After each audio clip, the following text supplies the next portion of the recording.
皆さんごきげんよう、上川薫です。今回取り上げる話題は、日本にやってくる留学生に対する審査を厳格化するというニュースを取り上げていきます。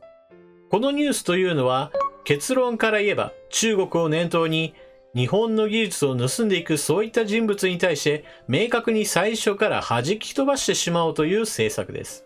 これは非常に良いことです。そしてこのことについて解説をする前に言っておかなければならないことがあります。それはここ最近の菅政権の動きというのは明確に安倍政権の政策を継承する、それプラス改善というものが見られます。まず第一に動きがあったのが日本学術会議です。この日本学術会議にどのような人物を任命するかというのは、これまでは推薦されたメンバーを基本的にはそのまま任命するという行動が取られてきました。しかし菅政権になってから6人の任命を拒絶するといった動きが出ました。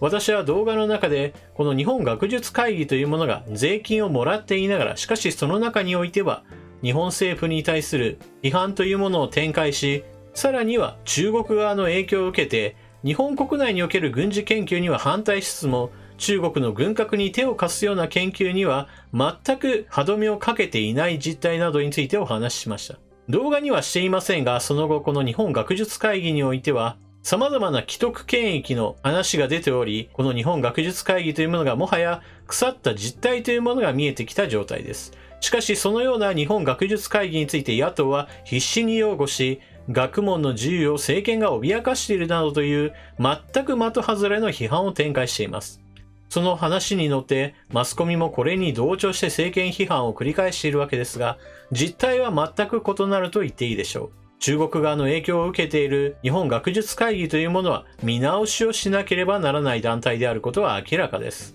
そういった意味で菅政権は一歩踏み出したのです。そして先日私はまた別の動画も作りました。それは尖閣諸島に対して中国はデジタル博物館を開設し、ネット上における広報活動を強化しているというニュースです。この件に関して日本政府は中国側に対してこのデジタル博物館の削除というものを求めました。これは言葉だけではありますが、一つ大きな変化があります。それはこれまで中国が何かをしてきた時というのは、基本的に日本政府は遺憾の意を表明するといった形で自分たちがどう思っているかという話をしていました。相手がやったことに対して我々は全く納得していないよという気持ちを発表していたのです。しかし今回一つ違う点があるのは、相手方に対してこれは問題で受け入れられないプラスアルファ、中国側に対してデジタル博物館の削除というものを求めました。つまり相手方に対する行動を求めたのです。これは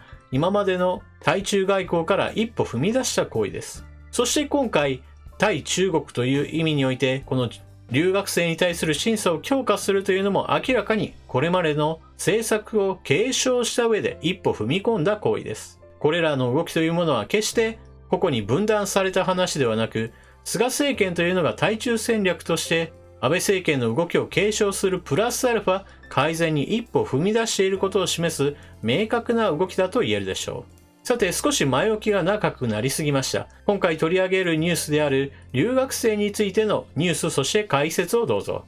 留学生ビザの審査厳格化へ、中国念頭安保技術を流出防止。政府は来年度から大学への留学生や外国人研究者らにビザを発給する際、経済安全保障強化の観点から審査を厳格化する方針を固めた。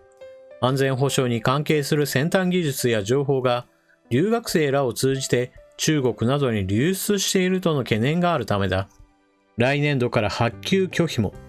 国家安全保障局や外務、法務、経済産業、防衛各省などが疑わしい人物についての情報を共有し、ビザ発給業務を担う在外公館でも活用できるシステムを構築する方向だ。該当する外国人からビザ申請があった場合は、発給の拒否も検討する。外務省は2021年度予算の概算要求で、審査厳格化の関連事業に 2.2 億円を計上した。アメリカやオーストラリアは近年、中国が留学生を使って組織的、戦略的に外国技術の獲得を狙っているとして、警戒を強めている。今年7月には、中国軍に所属しながら身分を偽ってビザを取得し、大学で研究者などとして活動していた中国人4人をアメリカ司法省が逮捕・訴追した。アメリカでは情報機関が留学生の経歴や個人情報を調べ上げ、ビザ発給を拒否する事例が増えている。日本ではビザ発給の段階でアメリカのような厳格な調査は行われておらず、アメリカに拒否された中国人留学生がターゲットを変えて日本に来ているとの指摘がある。政府内でも現状のままではアメリカの大学や研究機関との共同研究ができなくなるとの懸念が広がっていた。ビザ発給審査の厳格化の他にも、政府は来年度から経済安全保障の取り組みを強化する。防衛省は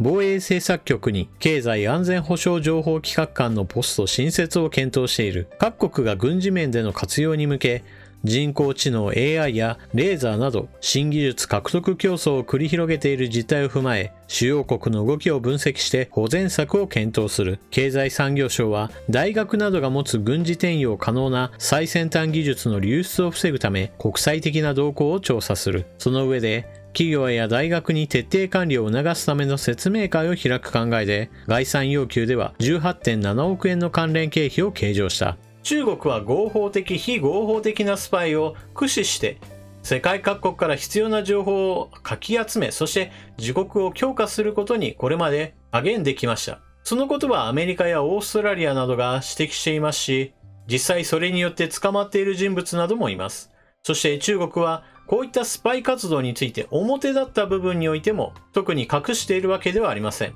欧米や日本の科学者などに対して高額の報酬を提示することによって最先端の技術などについて自国へ持ち帰るということを行っていますし、それらの中には本来であれば渡ってはいけない情報などについても含まれています。アメリカの場合であればこれを調査して捕まえる力があるわけですが、日本の場合だと皆さんもご存知のように諜報機関が不十分で、そして対スパイ法などもこれまた未整備という状態に近い状態です。ですから中国にとって日本というのは非常にちょろい国であるのです。そうしたわけで日本というのは対中戦略上においては一つ大きな穴なわけですが、少なくとも菅政権はその部分について改善に乗り出しました。これは明らかにこれまでとは違った動きです。特に日本の場合だと中国や韓国などそういった近隣国からの留学生を受け入れて運営が成り立つような私立大学なども多く、政権としても彼らを積極的に受け入れている面がありました。しかし今回の記事で指摘されているように、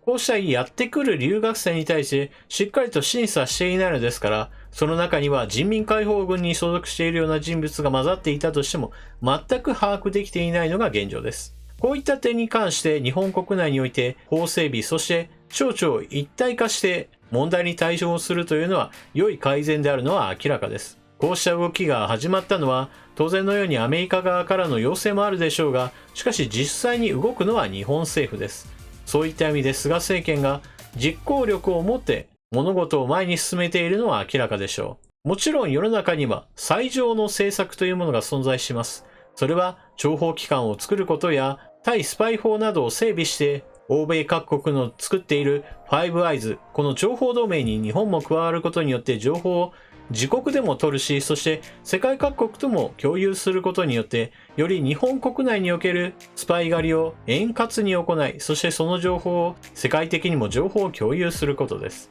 しかしそうした最上の策というものにたどり着くまでには非常に長い道のりが必要でしょう。そうした意味で菅政権はまずできることを一歩ずつという意味において私は非常に評価すべき政策を打ってきたと思います。なお私は今回非常に菅政権のことを褒めているわけですが、私自身のスタンスとは常に良い政策に対しては良いと言い、これは問題だと思う政策については評価を厳しくするという当たり前のことをしているつもりです。そうした当たり前の姿勢を持っている私にしてみても、今回の一連の動き、日本学術会議に対する問題提起、それに続いての中国が尖閣諸島を我が国の固有領土であると主張したことに対してのデジタル博物館の削除要請、それに続いての中国からやってくる留学生を念頭にした審査基準の厳格化など、これらは非常に全体として菅政権が向かっている方向が今のところ全く問題ないということを示していると私は思います。